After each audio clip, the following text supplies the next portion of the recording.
এই মুহূর্তে আছি আমরা ঝিনাইদহ শহরে, আর আজকের তাপমাত্রা আছে 40 ডিগ্রি সেলসিয়াস।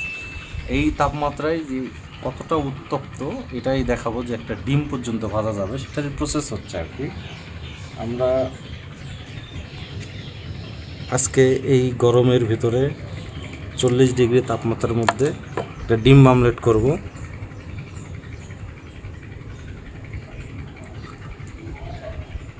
তেলটা ভালো করে মিক্সড করে নিই কড়াইয়ে।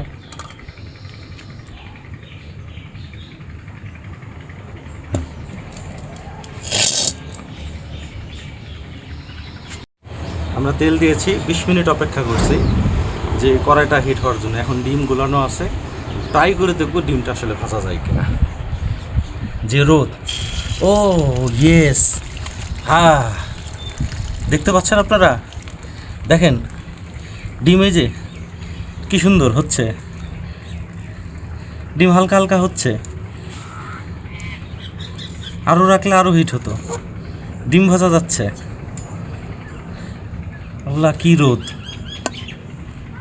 ডিম ভাজা যাচ্ছে। এই রোদে রেখে দিলে অবশ্যই ডিম দেখতে পাচ্ছেন সাইডে সাদা সাদা হয়ে গেছে। তাপমাত্রা এত, দেশের তাপমাত্রা, মানুষের খুব কষ্ট হচ্ছে এই তাপমাত্রায়। আপনারা দেখতেই পারলেন যে কতটা রোদ এবং প্রখর তাপমাত্রা, 40 ডিগ্রি সেলসিয়াস। এই রোদে আসলে মানুষ জনজীবন অনেক কষ্টের হয়ে গেছে, বিশেষ করে যারা রাস্তাঘাটে চলাফেরা করে। তো রোদ তো কমানো যাবে না, আমরা সবাই পারি একটি করে গাছ লাগাতে।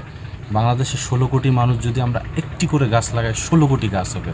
একমাত্র গাছই পারবে এই প্রতিকূল পরিবেশ থেকে রক্ষা করতে। আমরা সকলে একটি করে গাছ লাগাই।